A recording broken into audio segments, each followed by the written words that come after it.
네, 이제 오늘 강의를 마감하기 위해서 마지막 그 영상을 찍겠습니다. 주제는 IT 산업에 대한 이야기인데요. 사실은 경영정보학과 꼭 직결되지는 않습니다.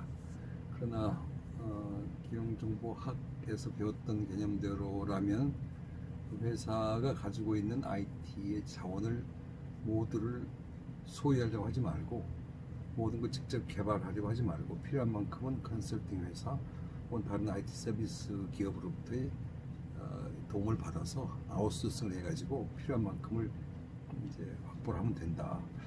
그 이야기를 이제 했었는데 그게 개발력을 갖추는 것 자체는 중요하지 않을 뿐만 아니라 오히려 바람직스럽지도 않습니다. 오히려 전문 IT 기업의 아웃소싱을 통해서 해야 되는데 그게 이제 IT 이제 산업의 힘을 빌리는 거죠. 그래서 이제 IT 산업 자체가 경영정보학과 직결되지는 않지만 간접적으로 연결되기 때문에 잠깐 이야기를 하겠습니다. 일반적으로 IT 산업이 아니라 일반적으로 기업 혹은 산업 그러면요, 이 산업 구조를 우리가 꼭 이해할 필요는 없지만 그 기업들이 보통 산업이 보통 어떤 산업들입니까? 그 의식주를 해결하는 산업들이 주죠. 우선 뭐 주택, 뭐 건설업, 식품, 의류 산업 이런 것들이 이제 큰 산업이죠. 그렇지만 오히려 요즘은 꼭 그렇지만은 않습니다. 그 외에도 뭐 의료 분야, 의약 분야, 뭐 정유 산업, 휘발유, 석유, 금융업, 유통업, 자동차 기업들, 뭐 전자제품 산업, 전기 분야 뭐 많죠 뭐. 이제 그 산업은 굉장히 다양한데요. 그 중에서 우리나라 같은 경우는 IT의 비중이 전체 산업 구조, 산업의 그 모든 매출액 이 중에서 아마 한 20% 가까이 차지할 겁니다. 20%, 15%, 최소한 15%. 숫자는 밝지 못한데요. 그래서 오늘 지금 이야기할 내용들은 숫자는 상당히 약간 부정확하지만 대충 맞을 겁니다. 그러나 우리나라가 먹고 사는 먹거리 중에 그 IT가요 수출의 한 30%를 차지합니다. 그래서 우리는 수출 지향적인 그 기업 구조, 국가 산업 구조를 가질 수밖에 없는 그런 상황 아니겠습니까? 나름대로 성공적이기 때문에 지금 현재까지 이르렀지만, 그래서 IT의 경제적 비중이 거의 30% 돼요. 그래서 상당히 IT 산업이 중요하죠. 아까 말했던 주택이라든가 식품, 의류, 뭐 정유, 금융, 유통, 자동차 다 중요하지만 IT 산업이 훨씬 더 큰 비중을 차지하고 있다. 이런 걸 알 수 있고요. 그래서 우리가 이 산업의 구조를 이해하려면 뭐 재벌, 특히 우리나라 같은 경우는 재벌들 어떤 기업들이 큰 재벌들 기업인가, 그들은 어느 산업에 진출되어 있는 것인가, 를 알면은 이제 상당 부분 그 IT 산업 전체도 이해할 수가 있을 수 있겠습니다.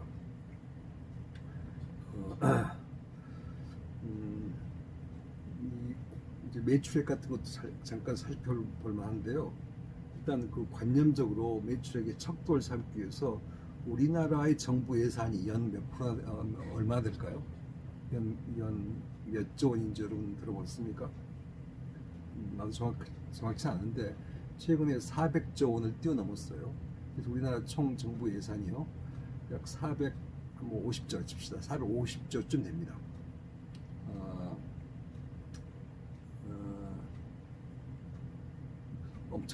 엄청난 규모의 예산이죠.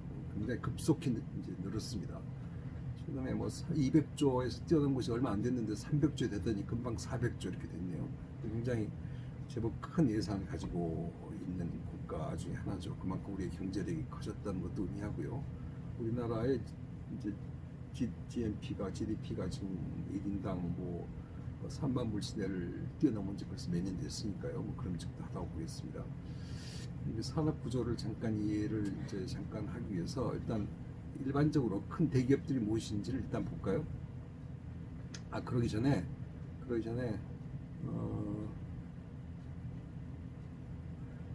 그래요. 우리나라 산업 기업들 봅시다. 그리고 해외 기업들도 잠깐 살펴볼 수 있는 기회를 좀 갖더라도요.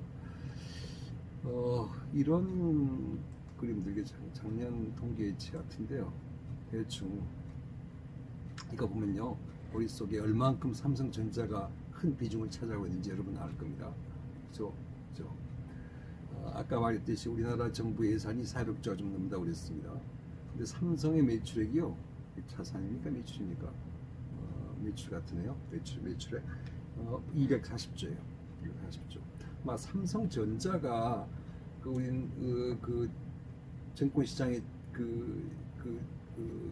뭡니까 코스닥이 아니라 뭐죠? 그 증권 시장이 차지하는 그 비중이 아마 몇십 프로 될 거예요. 삼성전자의 가격이 뛰면요, 뭐 D램 수출이 좀 잘 되거나 휴대폰 수출이 좀 잘 되면요, 금방 그 가치가 높아지면요, 전체 주가가 올라가고 막 그래요. 1위가 240조, 삼성이고요. 그다음에 100조를 넘보는 기업들이 몇 개 되지가 않습니다. SK가 100조, 2위. 현대도 약간 100조. 포스코 65조, LG 60조. 이게 이제 5대 기업입니다. 옛날에는 다른 현대중공업이 굉장히 큰 기업이었는데 최근에 그 중공업 시장이 무너지면서 이렇게 이제 17로 전락되고 말했는데 옛날에 5위까지 현대중공업이 끼었거든요. 6번이 한전, 7번 SK이노베이션, 8번이 기아차. 기아차와 현대를 같이 묶고 놓으면요, 앞에 가지고 150조 되잖아요. 그러니까 굉장히 현대 기아차가 큰 거죠. 한화 48조, KB금융, 국민은행 40조, SK하이닉스, 이게 이제 반도체죠. 반도체 사업을 이를 포함시키면 현대 SK그룹이 굉장히 큰 거죠. 현대 모비스 마찬가지로 이쪽에 넣으면 거의 200조가 됐죠. 이쪽이. 삼성생명, 삼성물산 더 있습니다. 삼성은 CJ가 29조, 그 다음에 가스공사 26조, 포스코 인터내셔널 25조. 이 포스코가 옛날에는 사실 굉장히 컸거든요. 뭐 여기 65조 있지만 이거 포함하면은 90조 되죠. LG 디스플레이 24조니까 여기가 포함시키면 LG도 한 100조 되는 겁니다. 그래서 100조 매출액을 올리는 우리나라 기업들이 대략 10개는 안 되고요. 10개는 안 되고 한 뭐 6, 7개 된다 이렇게 생각을 하면 되겠습니다. 그래서 머릿속에 우리나라 정부 예산 400조 넘는다. 삼성 250조다. 그다음에 100조 가까운 우리나라 재벌 기업들 넘거나 뭐 그런 기업들이 제법 많다. 제법 몇 개 된다.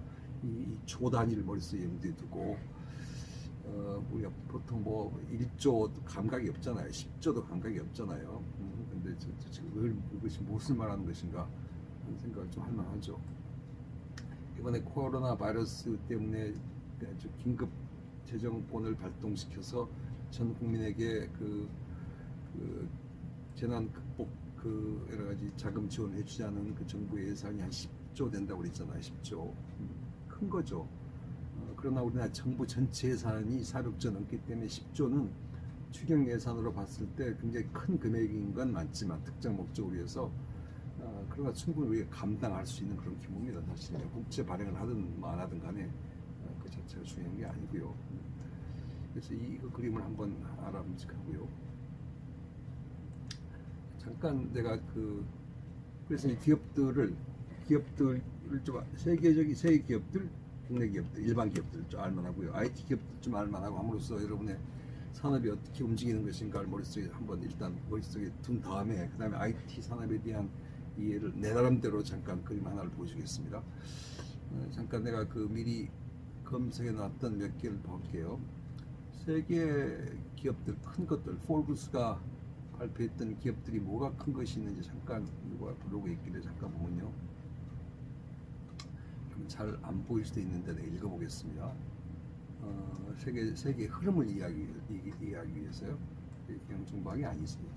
시간에 기업 이야기하는 게 좀 그렇지만 보세요. 빨간 게 중국입니다. 중국 인구가 14억이잖아요. 그러니 큰 기업일 수밖에요. 상당수의 기업들이 결국은 중국 아니면 미국입니다. 결국 그럴 수밖에 없어요. 그래서 중국이 ICBC라는 금융기업이 뭐 가장 큰 시가총액이 가장 많은가요? 아니면 왜 큰가요? 자산이 많군요. 자산 가장 많은 기업의 순위로 따졌을 때 중국 회사가 차이나 코퍼레이션 뱅크, 이것도 금융기업이고, 그다음에 에그리컬처 뱅크, 중국의 금융기업이 이렇게 상위를 포진하고 있습니다. JP 모건 미국, 뱅크 오브 아메리카 미국, 여기까지가 이제 금융업이네요. 금융업이요. 그러니까 자산으로 이익은 아니에요. 매출도 아닙니다만 자산으로 따졌을 때 가장 큰 IT 기업, 세계적으로 세계 넘버 6 모든 기업 중에서 애플이네요. 애플이 그만큼 엄청난 기업인 셈이죠. 그 다음에 다 금융입니다. 금융 중국이고요. 네덜란드 로얄 더치 이게 이제 에너지 정유회사고, 웰스 파고 이것도 12위가 미국이고요. 11위 엑선 이것도 이제 정유회사고, AT&T 통신기업 이것도 이제 두 번째로 큰 기업이네요. 자산 규모로 따졌을 때 내가 근무를 옛날에 했던 기업이라고 얘기했죠. 삼성전자가 13위입니다. 대단한 거죠. 세계 자산 순위 13위인 삼성전자, 얼마나 자랑스럽습니까? 삼성 자체를 좋아하지 않지만 그러나 삼성전자의 그 위력이나 그들의 성과는 정말 놀랄만하고 자랑스럽죠. 삼성전자가요 지금 마이크로소프트 뛰어넘었습니다. 자산으로. 이 알파벳이라는 기업이 사실 구글이거든요. 구글의 이제 그 모회사인데, 알파벳도 지금 삼성전자에 못 미친다 나와 있네요. 지금 여기 보면. 그다음에 자동차 회사들 복스웨건이 있고, 버라이즌이 미국 통신 기업이 있고요. 쉐브론도 정유회사고, 아마존 급속히 성장하고 있죠. 아마존이. 그다음에 월마트 이런 게 이제 자산 수익률 20위까지니까 머릿속에 어떤 기업들이 포진하고 있구나. 어느 기업, 미국이 절반쯤 되나요? 절반 더 되죠 물론. 중국이 20위권 안에 지금 포함된 것이 다섯. 미국이 하나, 둘, 셋, 넷, 다섯, 여섯, 일곱, 여덟, 아홉, 한 14개 되네요. 그러니까 결국 미국이 얼마만큼 대단한 나라인지 그렇게 알 수 있을 것 같습니다. 대기업 뭐 자랑스러워요. 일본 기업 포함되어 있지 않잖아요. 일본 기업 있군. 토요타 있군요. 다른 나라 기업들 없잖아요. 독일이 있고, 네덜란드가 하나 있고, 프랑스도 없고 뭐 그러네요. 뭐 다른 유럽 국가들도 없네요. 그래서 이게 이제 그런 것만 하고요. 이게 세계, 그다음에 글로벌 IT 기업으로 통계를 잠깐 어떤 블로그에 봤는데, IT 기업으로 큰 기업 탑 10, IT 기업으로 글로벌 기업 IT 기업 탑 10. 여러분 잘 안 보이겠죠? 내가 읽어주겠습니다. 1위 마이크로소프트, 2위 IBM, 3위 오라클, DBMS 업체, 4위 엑센추어, 컨설팅 기업입니다. 5위 HP, 6위 SAP, 그 ERP 기업 SAP, 7위 TCS, 이것은 타타, 이건 인도 기업입니다. 인도 기업이에요. 8위 캡제미니, 이건 프랑스 기업입니다. 컨설팅 회사예요. 9위 코그니전트, 미국의 솔루션 기업입니다. IoT 하는 기업입니다. AI 쪽 기업이에요. 그다음 인포시스, 이거 인도 기업이고요. 그래서 이거 보면요, 인도 세계 탑 10의 IT 기업에 우리나라 기업들은 별로 들어가지 못했는데, 여기는 이제 IT 기업이니까, IT 기업은 그 뭡니까, 삼성전자나 애플 같은 기업이 포함이 이제 안 된 겁니다. 그러니까 보면 인도도 들어가 있고, 프랑스 들어가 있고, 기업이 인도, 프랑스, 아까 또 어느 기업이 있다고 그랬죠? 독일 회사 근본적으로 SAP죠. 독일도 들어가 있고, 그러네요. 그래서 세계 최대의 탑 10 IT 기업들이 어떤 기업인가? 마이크로소프트하고 IBM이 우선이죠. 그 다음에 오라클이고요. 오라클 대단합니다, 사실요. DBMS를 시작해가지고 대단한 기업들이 있습니다. Relational Database Management System, 그거 개발해가지고 몇십 년 만에 세계적인 기업이 된 겁니다. 대단합니다. 어떤 그런 기업들이 있다 하고 IT 기업 잠깐 이야기를 하고요. 그다음 우리가 이제 플랫폼 이야기를 잠깐 했잖아요. 플랫폼, MS-DOS라거나 뭐 이런 것들 이야기했잖아요. 구글이라거나 플랫폼 비즈니스로 큰 기업들 보면요, 세계 시가 총액으로 IT 기업 순위에 따져서 그리고 플랫폼 비즈니스 산업 쪽으로 보면 이것도 재미있는 일입니다. 이거 보겠습니다. 마이크로소프트, 그리고 MS-DOS의 플랫폼이에요. 클라우드 플랫폼, 애플의 그 독자적인 iOS가 있죠. 아마존, 전자상거래 클라우드 플랫폼으로 아주 치고 올라왔고, 지금 오히려 1위를 지금 달성하기 위해서 올라오고 있습니다. 구글이요. 알파벳 구글 검색 엔진 위주로. 그 다음에 여기 이건 IT 기업이 아닙니다. 그다음에 페이스북, 중국의 알리바바, 중국의 텐센트. 그래서 이제 이것들 뭔지 알죠? 이게 지금 페이스북도 사실 엄청난 플랫폼이죠. 물론 우리가 이용하고 있는 유튜브는 물론 이 구글이고요. 구글의 플랫폼이지만 페이스북도 어마어마한 이미 소셜 네트워크 서비스로서의 플랫폼을 가지고 있죠. 사실 플랫폼이 힘인데 그 아래에 있는 JP 모건이나 존슨앤존슨은 다른 거고요. 금융이고 제약 쪽이니까 다른 거고요. 그래서 그게 사실 큰 힘인데 안타깝게도 우리나라는 삼성전자를 위시해서 플랫폼 쪽에는 감히 이게 세계를 지배하는 구조거든요. 지배 구조거든요. 플랫폼이라는 게 여기는 포함되지 못했습니다. 중국이 왜 들어갔냐고요? 인구가 너무 크니까. 인구가 많으니까 자국의 사용자만 하더라도 충분히 플랫폼을 가질 수 있지 않겠습니까? 그래서 이렇게 커지고 만 겁니다. 우리나라를 잠깐 보면요, 다시 한번 보면요.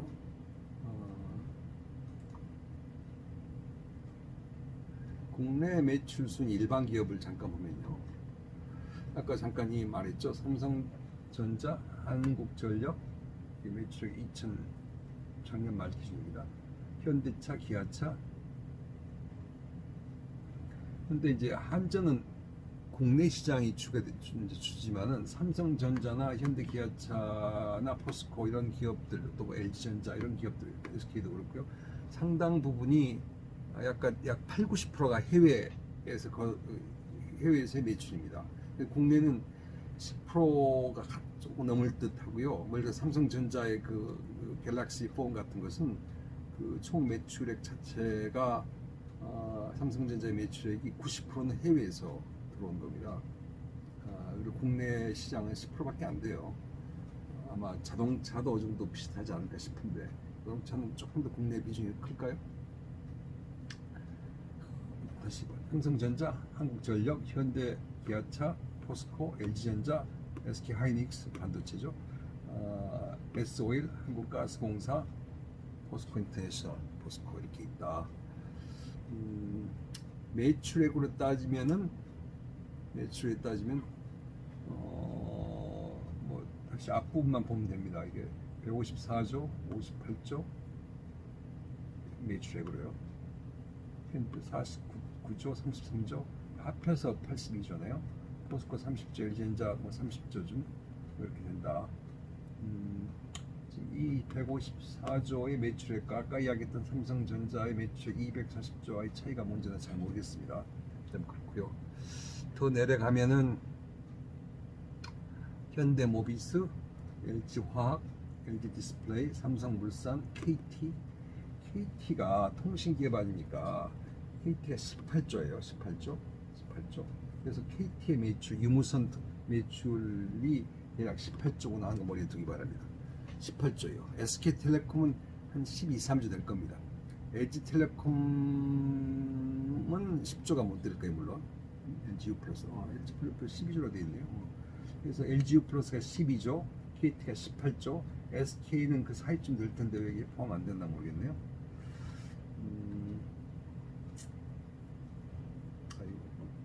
12조로 되어 있는데 이게 SK가 자꾸 이 자회사를 통해서 매출 분산시켜서 그렇습니다. 그래서 SK텔레콤이 SU 플러스 당연히 클 거로 생각했는데 LGU 플러스가 12조고 SK텔레콤 11조네요. 분산돼서 그래요. 의도적으로. 대한항공이 12조인데 지금 요즘에 뭐 무너지고 있을 거고요. 현대건설, 롯데쇼핑, GS건설, 롯데케미칼, GS리테일, 대우조선, 삼성 SDI 이렇게 이제 나가네요. 이게 이제 대충 10조에 근접하는 기업들이에요. 매출액 10조 그러면 대단한 겁니다. 대단한 거예요. 우습게 볼 기업이 아니에요. 대단한 겁니다. 10조. 내가 옛날에 그 금성 반도체 교육에서 처음 근무할 때 1년 만에 그 금성 반도체 당시 매출이 1,000억 원 돌파했다고 해가지고요. 우리 과장급 이상 모든 사람들 모여가지고 같이 사장이 직접 주재하는 아주 디너 파티가 있었습니다. 1,000억 돌파했다고. 물론 80년대 중반 이야기지만 천억이 아니라 1조 아니라 지금 10조를 말하지 않습니까? 대단한 규모입니다, 사실은요. 그래서 머릿속에 다시 한번 우리나라 정부에서는 400조가 넘는다. 우리나라 재벌 기업들 100조 안팎으로, 삼성은 그것보다 더 훨씬 많지만 삼성전자는 100조 안팎의 재벌 그룹의 규모는 그렇다. 10조 넘어가는 기업이 약 한 20, 30개 된다. 30개 된다. 그들이 사실 진짜 기업들이다. 우리나라를 움직이는 실제 기업들이다. 이렇게 생각하면 되겠습니다. 다른 기업도 있지만 넘어가겠습니다.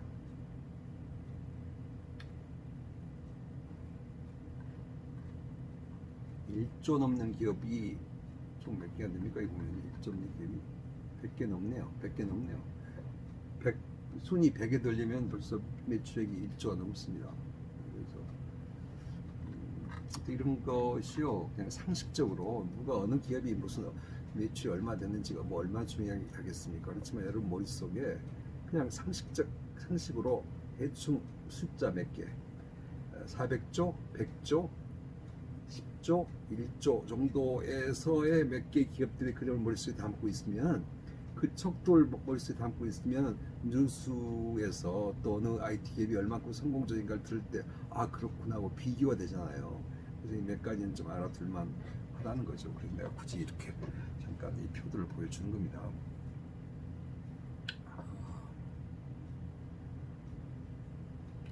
오케이.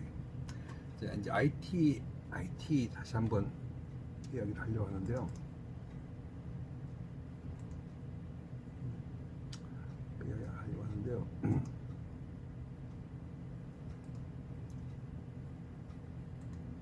IT 산업 이야기, 우리나라의 IT 산업 이야기 좀 하려고 하는데, 다시 한번 그렇다면 우리나라 IT 산업은 어떻게 하면 좋을 것인가?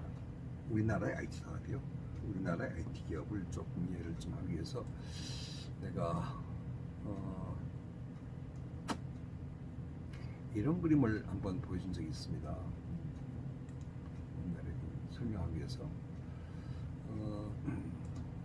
잠깐 이걸 설명을 해보겠습니다. IT 산업을 어떻게 분류하면 좋은 것인가는 잘 모르겠습니다. 다른 말은 좀 달리 볼 텐데, 난 이걸 이렇게 본 이유가, 이게 이제 IT 산업이라고 볼 수 있는 분야들입니다. 분야들이고, 우리나라 대표적인 재벌 기업들 몇 개 여기다 올려놓고 어떤 기업들이 어떤 역할을 하고 있는 것인가를 잠깐 보자는 겁니다. 그리고 여기다 한번 숫자를 한번 기입해보잖아요. 지금 머릿속에 전혀 없는데 한번 지금 즉흥적으로 한번 숫자를 여기다 집어넣으면서 대충 어느 정도 규모로 어떻게 움직이는 것인가를 한번 보자.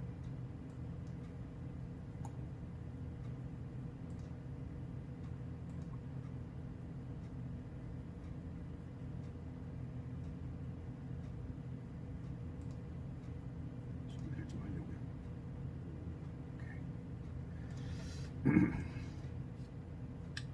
자, 빅 플레이어들이, 키 플레이어들이 삼성, LG, SK 막 그래요. 반도체는 물론 삼성전자가 독보적이죠.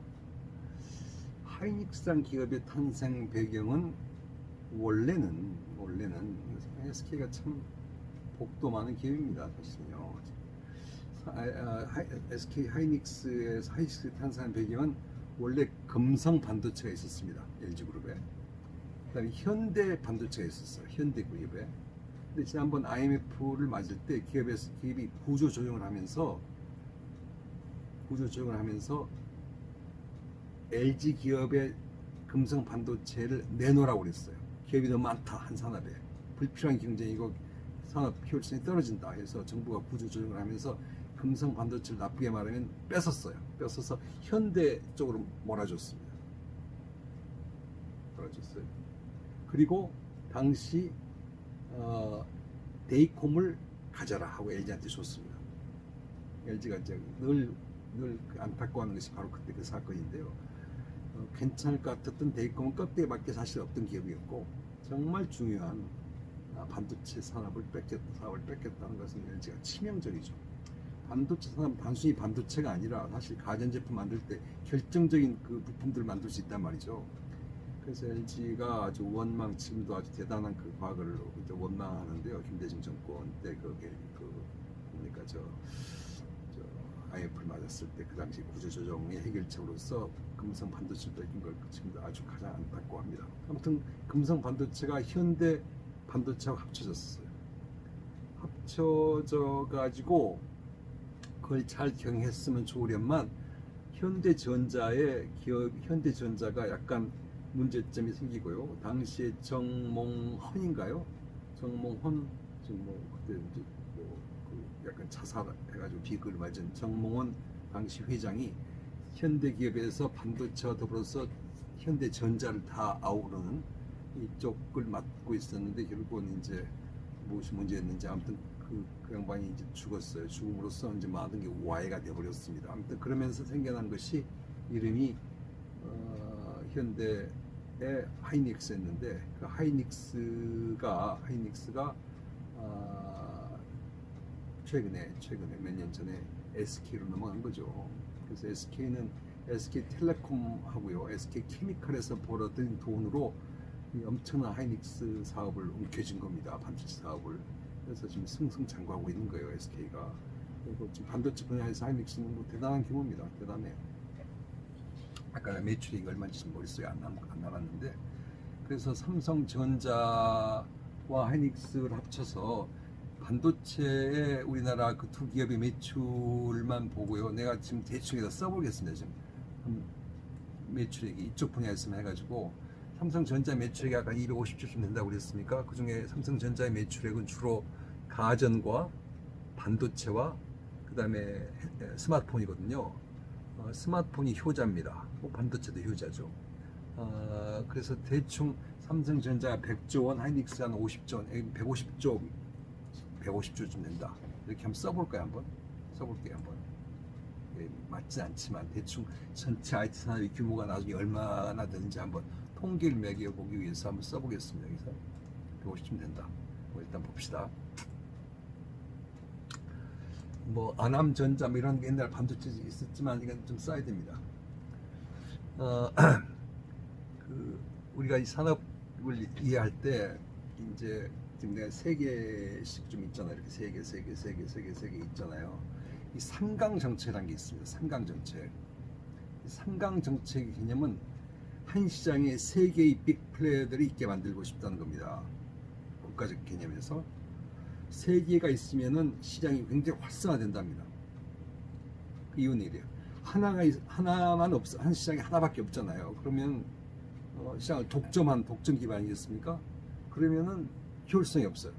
물론 뭐 한전이라거나 뭐 가스공사라거나 이제 물론 그건 국가 기반 산업이니까 뭐 그럴 수 있다고 치지만, 그래서 국가가 운영을 하고 있지만 그 다른 외에 경쟁을 부추겨서 서비스와 품질을 높이고 그 다음에 가격을 저하시키려면 결국 가장 중요한 것은 경쟁 아니겠습니까? 그래서 경쟁사가 있으면 좋은데 하나면 독점이니까 안 되고요. 둘이 서로 짜고 칠 수 있다 이거예요. 짤 수 있다 이겁니다. 서로. 그 둘이 안 되고 하나만 더 있어 셋이 되면 경쟁이 생긴다는 겁니다. 그래서 셋을 통해서 경쟁 구조를 붙이면 좋다. 넷, 다섯 이렇게 되면 그만큼 또 시장의 효율성이 떨어져요. 그래서 쓸데없이 불필요한 기업들이 많은 셈입니다. 우리나라 지금 정유회사가 4개인가요? 5개인가요? 큰 기업들이. 효율성이 좀 떨어져요. 근데 이제 이쪽 분야는 주로 삼강 정책으로 이루어진 기업입니다. 삼성전자, 이제 휴대폰 우리 단말기 있잖아요. 스마트폰 이런 것들은 지금 삼성전자가 또 독보적이죠. LG전자가 있는데 참 옛날에는 삼성전자, LG전자 휴대폰들이 거의 비슷비슷했는데 요즘은 좀 많이 LG가 위축됐습니다. 또 그 전에 펜타큐리티라는 기업도 있었어요. 펜타큐리티도 아까 말했던 현대 하이닉스와 똑같이 현대 반도체와 금성 반도체 합쳐가지고 하이닉스가 됐었던 것처럼 현대 큐리텔이라는 게 있었거든요. 현대 큐리텔과 펜텍이라는 다른 기업이 합쳐가지고 펜텍큐리티라는 기업이 있었고, 이 펜텍큐리텔이 한 뭐 10몇 년 전만 하더라도 스카이 핸드폰 만들었었거든요. 근데 이제 이게 세계적 경쟁으로 우리나라 그 정도는 견딜 수가 없었던 모양입니다. 지금은 이제 거의 위기로 거의 도태되다시피 한 기업이어서 셋에서 둘로 줄은 셈이죠. 우리나라에서는. 아무튼 삼성전자와 LG전자의 합쳐진 그 단말기가 얼마 될까요? 매출이 굉장히 크겠죠. 국내 매출 얼마 될까요? 국내 매출만 따져봅시다. 얼마나 큰지. 여러분들 휴대폰 얼마만에 한 번씩 바꿉니까? 2년? 3년? 뭐 빠른 친구들은 모델 나오자마자 막 1년만 못 기다리고 1년 만에 바꾸고 하던데, 나 같은 경우는 가급적 오래 쓰자는 입장이지만, 또 보통 이 전자 제품이라는 것이 자주 이렇게 쓰다 보면 한 2년이면 좀 고장도 나오고 그러잖아요. 그래서 2년 만에 바꾼다 가정하죠. 우리나라의 그 가입자가 몇 명이나 되는 줄 아세요? 모바일 가입자가 우리나라 인구가 한 6천만 명 됐는데, 가입자 수가 5,500만, 가입자 수가 5,800만 명입니다. 즉 두 개씩 핸드폰을 가지고 있는 사람들이 있으니까, 그것까지 포함하면요, 우리나라 인구 수보다 많은 게 이제 모바일 가입자 수입니다. 아무튼 모바일 가입자를 5천만이라고 치죠. 5천만 명이 2년에 한 번씩 5천만 명 2년에 한 번씩 100만 원짜리를 산다. 100만 원짜리 휴대폰을 구입한다. 그럼 그 25조예요. 25조.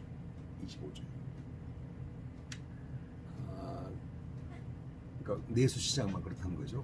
그래서 그냥 쉽게 지금 여기 사실 반도체 이 이야기는 빼도 될 건 내가 지금 포함시킨 것 같은데, 우리나라 내부적인 반도체 기업이 중요하지 않으니까 좀 뭐 있어요, 좀 빼고 우리나라의 단말기 시장이요, 내수 시장이 한 25조 아까 25조라고 그랬습니까? 5천만 가입자가 100만 원짜리를 2년만 합씩 바꾼다? 그러면 연 25조네. 25조입니다. 연 25조예요. 통신 서비스는 아까 SK와 LG와 LG U 플러스 봤잖아요. 18조, 뭐 12조 그랬잖아요. 11조. 그러니까 이거 더하면은 30조 한 40조 됩니다. 40조. 엄청난 규모죠. 40조. 내가 이걸 이렇게 써보는 이유가 있습니다. 통신 서비스는 40조 돼요. 인터넷은 여기 이미 포함되어 있습니다. 포함되어 있어요. 그래서 인터넷은 여기서 굳이 분리해서 생각한다면요, SK 브로드밴드, LG U 플러스 인터넷 사업, KT 인터넷 사업 따져가지고 합해봐야 이게 한 4, 5조밖에 안 될 겁니다. 3, 4조밖에 안 될 거예요. 그러니까 그냥 뭐 굳이 구분을 해볼까요? 그럼 여기서 이게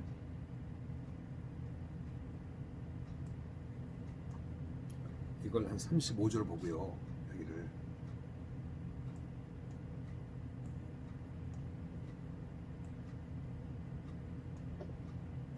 여기를 35조를 보고 여기를 한 5조를 칩시다. 5조를 칩시다. 이건 뭐 우리 ISP 인터넷 서비스 프로바이더 규모를 다 판 겁니다. 심지어는 CJ 같이 케이블 업체 다 포함해가지고 별거 아니에요. 내가 지금 이야기하고 싶은 것은 이것이 엄청나게 큰 거란 걸 강조하기 위해서 150조는 지금 해외 수출 따졌으니까 사실 여기서 잠깐 지우겠습니다.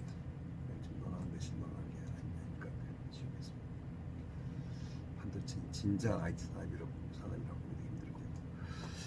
그 다음에 하드웨어 장비 IT 서비스, 하드웨어 장비 삼성전자, LG전자, 뭐 특히 그런 HP나 이쪽 기업이, 그 다음에 뭐 다른 통신 장비, IBM, HP, 시스코죠. 이 기업들이 주된 매출을 올리고 있고, 삼성전자는 PC나 팔지, LG도 마찬가지고 다른 큰 장비를 제대로 팔고 있지 못하거든요. 그래서 이쪽 매출 규모는 아주 적습니다. 오히려 이쪽이 많죠. 그러나 IBM이 그냥 장비를 파는 게 아니라 컨설팅을 통해서 하거든요. 그래서 사실 이쪽 매출은 하드웨어 장비 매출은 IT 서비스로 포함된다고 볼 수 있어요. 그래서 이 두 가지가 묶어서 같이 이야기를 좀 해봄직합니다.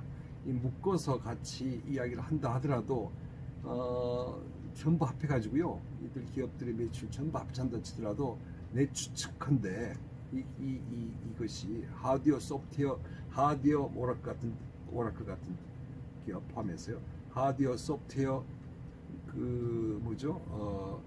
데이터베이스, 뭐 장비, 각종 주변 장치들, 심지어는 컨설팅, 뭐 안덱 같은 무슨 아니 뭐 소프트웨어 업체 벤처기업 다 포함해가지고요. 다 포함해서 이것이 기업들이 숫자가 몇 개밖에 안 되잖아요. 근데 여기는 이쪽은 몇 개밖에 안 되지만 이쪽으로 내려가게 되면 무수히 많은 기업들이 있죠. 뭐 조그만 기업들이 막 수만 개 될 겁니다. 수만 개. 소프트웨어들, 벤처 기업들 뭐 대단히 많을 거예요. 전부 포함해가지고 내가 다 쳐줘도 이 IT 기업, IT 전체 규모를 따지면 내가 볼 때 많이 쳐줘가지고 내가 25조 쳐주겠습니다. 25조. 기업들 수는 수만 개. 예를 들어서 LG 삼성 SDS의 매출 규모가 한 5조, LG 스엔스가 한 4조, SK 스인스가 3조, 삼성전자, LG전자의 PC 판매 얼마 안 될 거고요. 그래서 이것들이 차지하는 비중이 제법 있을 거고, IBM이 뭐 결국은 이 IBM의 물건을 하드웨어를 사다가 납품하는 것이니까 매출 2번 잡힐 수 있는 뭐 가능성이 있죠. 대략 이쪽 기업들 다 포함해서 25조. 그 안철수가 세웠다는 안랩 매출액이 얼마 된지 압니까? 뭐 엄청난 벤처기업인 것 같지만 안랩 매출액이 얼마 될까요? 한 10년 전인가 8년 전에 갑자기 무슨 책 써가지고 뭐 대통령 후보를 막 뭐 이름을 날리기 시작했을 때 그 당시에 안랩의 그 매출 규모가 얼마였냐면요, 기껏해서 얼마쯤 될 줄 아세요? 바이러스 뭐 치료제 뭐 심지어 안랩도요 IT 서비스업을 했습니다. 삼성전자에서 뭐 장비 가져다가 같이 납품다고 그랬어요, 다른 그 고객 기업들에게. 그래서 단순히 바이러스만 그 소프트웨어만 가지고 움직이는 회사가 지금도 아닙니다. 안랩 매출액이 얼마 될까요? 한 8년 전에 안랩 매출액이 200억 정도. 200억이 무슨 대단한 벤처 기업입니까? 안랩의 위상이나 역할을 충분히 이해하지만 진짜 뭐 조그마한 기업이지 않은데, 지금 그러나 뭐 여러 가지 상황으로 좀 성장해가지고 지금 모르겠습니다. 한 1,000억쯤 되나 모르겠어요. 뭐 작은 기업이죠. 아까 말했던 막 조 단위로 따진 기업으로 말하면요, 안철수가 설립했던 안랩 조그만 중소기업입니다. 사실 중소기업이에요. 그리고 그 정도의 성공한 기업들 훨씬 많습니다. 벤처 사업가들로서. 지금 현재 예를 들어서 NHN 같은 그 네이버 같은 회사 있잖아요. 다음 카카오 있잖아요. 이들의 매출액이 벌써 몇 조입니다. 몇 조. 1조 훨씬 뛰어넘었어요 이미. 아마 NHN 같은 기업은 매출액이 한 2, 3조 될걸요. 그러니까 2, 3조 되는 NHN이나 다음 카카오 같은 데 비하면 안랩은요 기껏 1,000억짜리니까 얼마나 작습니까? 그러니까 대단한 성공 사업가라고 말하기 힘들죠 사실은요. 기업의 규모로만 따진다면. 아무튼 그래요. 그래서 IT 초점 합해봐야 25조다.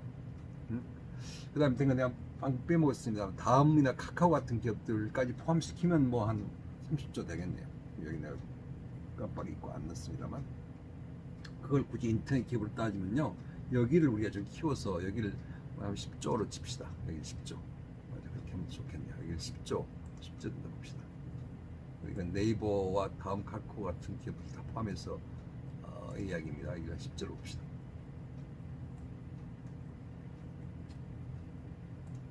여기 다음 카카오도 여기 있다.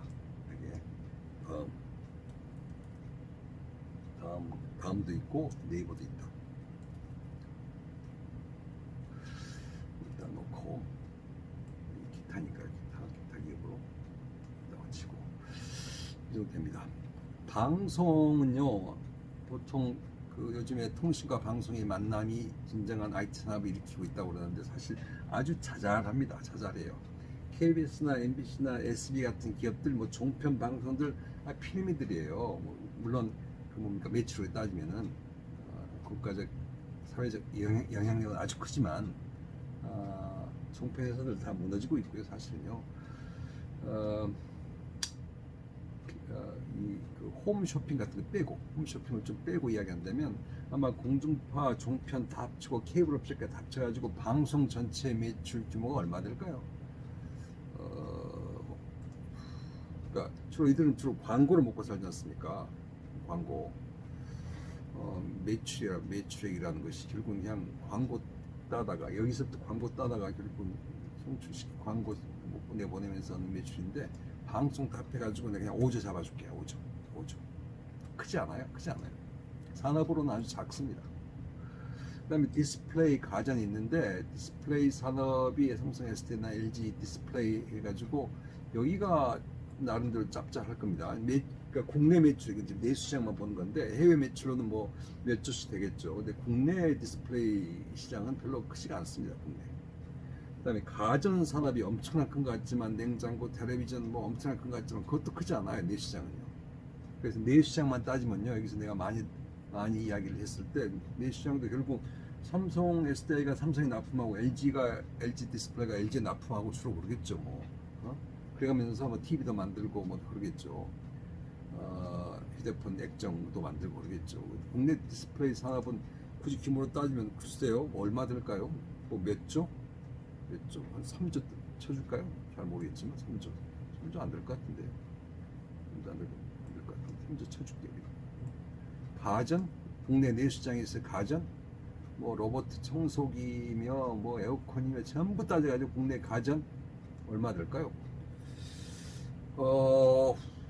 모르겠습니다. 잘 모르겠습니다. 옛날에 현대 가전, 대우 가전도 있고 그러는데 대우전자도 있는데 그것도 없습니다.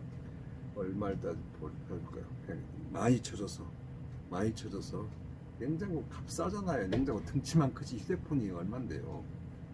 김치 냉장고 뭐 엄청 크게만 했지 무겁게만 했지 뭐 몇 푼 되지 않지 않습니까?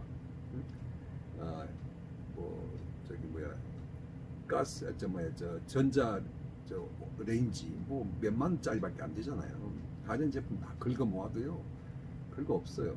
우리가 진짜 큰 거 이거예요. 이거 통신서비스 우리가 매월 매 모든 사람이 개인이 매월 막 몇만 원씩 내잖아요. 엄청난 규모의 내수장이죠. 가전은 집에서 쓰는 가전제품 이거 따져가지고 얼마 쳐줄까요? 에이, 그냥 이심 썼다. 이심 써가지고 10조 칩시다. 10조 안 됩니다. 10조 절대 안 돼. 10조 쳐주겠습니다. 그냥 쳐주겠습니다.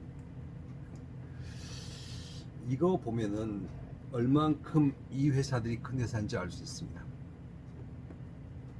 단말기하고 이쪽이 얼마나 큰지 알 수 있어요. 얼마나 큰 회사인지 알 수 있습니다. 이것들 별로 안 돼요. 그래서 여러분들이 광고를 보게 되면 주로 보는 광고가 자동차, 뭐 자동차는 없는데 자동차, 뭐 무슨 광고가 줄리죠. 주된 광고가 결국 이쪽 광고들이에요. 만약 삼성전자나 LG전자나 SK나 KT나 이런 기업들이 광고를 끊었다. 방송 망하는 겁니다. 신문사 무너지는 거예요. 그래서 아까는 이제 큰 기업의 매출 개념으로 봤고 지금 내가 이 IT 산업에 대한 이해를 하고자 할 때는 이 주 플레이들이 있고 작은 기업들이 있는데 경영정보 시스템과 관련된 기업은 주로 여기에 포함되는 기업이 될 수 있겠습니다. 그랬어요. 주된 기업들이 이제 큰 기업들이 삼성 SDS, LG 센스, SK CNC 뭐 이런 기업들인데 거기에 또 무수히 많은 컨설팅 소프트웨어 업체들이 존재한다. 그다음에 뭐 NH 네이버나 뭐 다음 카카오 같은 기업도 물론 있을 수 있지만 그것들이다 하는 것을 염두에 두고서 IT 산업의 구조, 매출액, 플레이어들이 어떤 역학 관계를 이루면서 지금 이제 우리를 발전시키고 있는 것인가를 머릿속에 지금 하는데 이 표를 머릿속에 한번 살짝 담아놓기 바랍니다. 그러면 좀 더 이해가 되리라고 예상됩니다. 3강 정책, 33 옛날 삼성, 현대, 대우전자 3 했거든요. 이렇게 3, 이렇게 3, 이렇게 뭐 해서 뭐 있었는데 또 3이었고요. 또 그래요. 3강 정책을 펼쳐서 국내의 산업을 일궜다. 그리고 우리나라는 상당히 재벌지향적인 기업 구조로 돼 있어가지고 이쪽 기업들이 좀 맥을 못 추는 듯한 특별한 이런 기업들 아니면 좀 맥을 못 추는 그런 것이고 거기에 비하면 네이버나 다음 카카오는 아주 성공적으로 잘 성장했다 이렇게 볼 수가 있습니다. 이렇게 이제 IT 산업에 대한 일을 했다고 봅시다. 시간이 좀 흘렀는데 이제 마지막 이야기고요. 이걸로써 사실 이제 전자정부 이야기를 좀 하려고 했다가 지금 못했고 또 말 생각이 갈 필요가 없어서 그런데 한마디만 합니다. 전자정부는 경영정보 시스템과 같습니다. 단 대상이 기업이 아니고 행정부처라는 것뿐이에요. 모든 기술도 동일해요. 사용자가 다르고 목표가 좀 다른 것뿐입니다. 결국은 생산성 향상을 위해서, 효율성을 지향하기 위해서, 품질 향상을 위해서, 결국 MIS가 기업에 돈 벌기 위해서죠. 결국 기업이 이용되는 것이 MIS에 비해서 e-government 전자정부는 두 가지 목표예요. 시민에게 편리함을 제공하기 위해서, 투명성을 제공하기 위해서, 동시에 행정부처 공무원들의 생산성 향상을 하기 위해서 시민 공무원들 편리함, 투명성, 효율성, 생산성, 그게 바로 전자정부가 추구하는 거거든요. 그래서 약간의 목표가 다를지언정 기본적으로 이용된 기술은 똑같다. 그렇게 이야기를 하면 이해하면 될 것 같습니다. 그래서 특별히 이야기할 것이 없을 것 같고, 내가 전자정부에 대한 그 애정이 참 많은데 여기서 이야기할 건 아닌 것 같습니다. 지금 내가 이렇게 마무리 빨리 하는 이유는요, 사실 나는 지금 이번 주까지 이렇게 끝내고 두 주에 걸친 그 미래 경영에 대해서 여러분에게 어떻게 준비해야 하는 것인가 한 것이 나의 진짜 과제로 남아 있습니다. 그리고 그걸 좀 잘하고 싶거든요. 참 이거 하나 또 이야기한다고 했을까 봐 잊어먹네. IT 정책이 무엇인가? 정책이 IT 산업 정책의 의미가 무엇인가?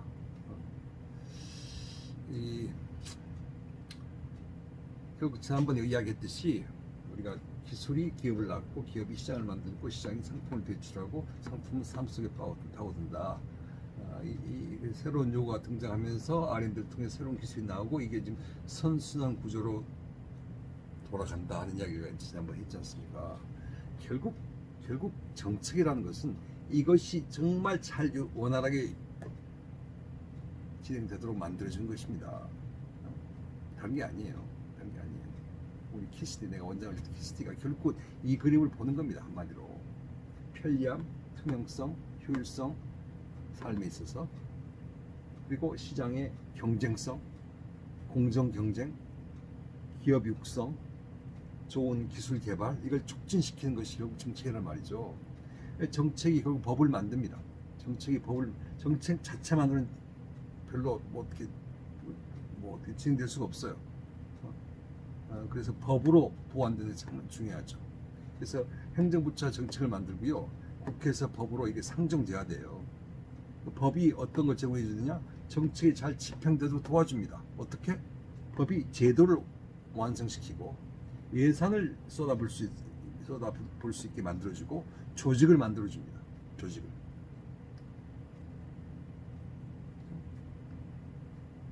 이 제도를 통해서 국민에게 편리함이 제공되고 생산성이 향상되고 국가는 변화 발전되고 좀 더 잘 사는 나라로 변화하는 거죠.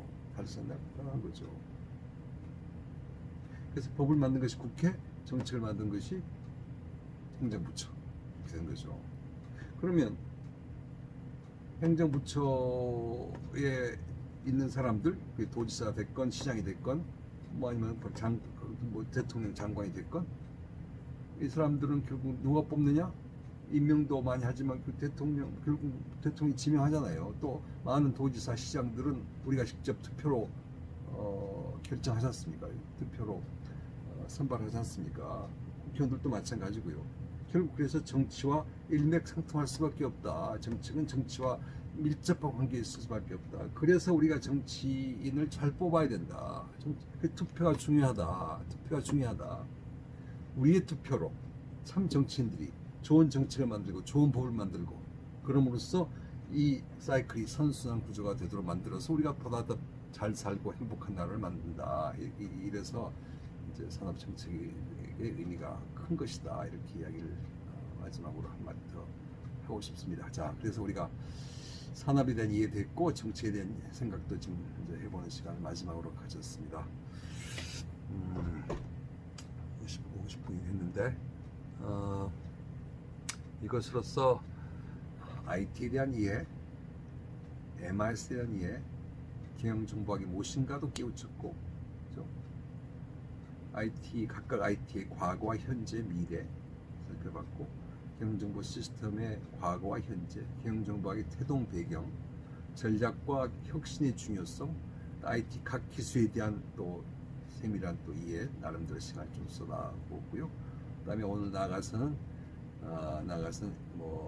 정보 보호, 시스템 안전, 정보 윤리, 그다음에 산업 이야기, 정책 이야기까지 이제 함으로써 IT하고 딱 떠오르면 이제 여러분이 제법 그 누구보다도 이제 포괄적인 상식을 제대로 갖춘 겁니다. 여기까지만 와서도. 또 여러분들의 개별적 발표가 한뭐좀 있잖아요. 한 22개 답에 있기 때문에 또 그 발표를 들으면서도 우리는 또 상식이 또 풍부해지겠죠. 그래서 자, 여러분 여기까지 따라오느라 아주 수고 많았고 지금 여기까지 이제 우리는 아주 제법 지식의 폭이 굉장히 상승 수준에 올랐습니다. 굉장히 상당히 박식해졌어요. 이걸 어떻게 활용하느냐 하는 것은 두 번째 문제고요. 이걸 어떻게 활용하느냐? 활용을 잘하고 잘 표현하고 그래서 평균 이상으로 보통 사람 이상의 수준으로 오르고 단순 유식에서 유능해진 것은 또 우리의 노력할 게 많이 남아있다고 이야기를 했으니까 여러분 노력을 하기 바랍니다. 내가 가르칠 수 있는 데는 한계가 있고 이제 이번 이후에는 여러분의 노력이 뒤따라야지만 된다 하는 것으로 여기까지 매듭을 짓고요.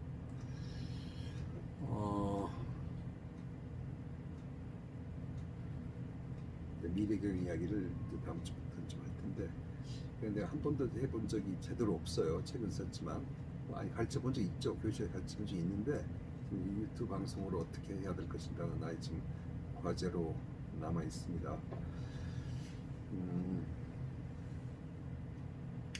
50분 됐으니까 대충 여기서 멈춰도 될 것 같습니다. 그렇죠?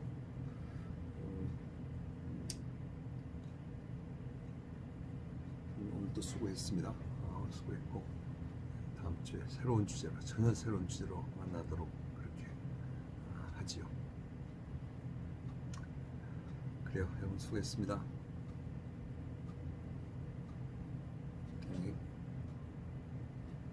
감사합니다. 네.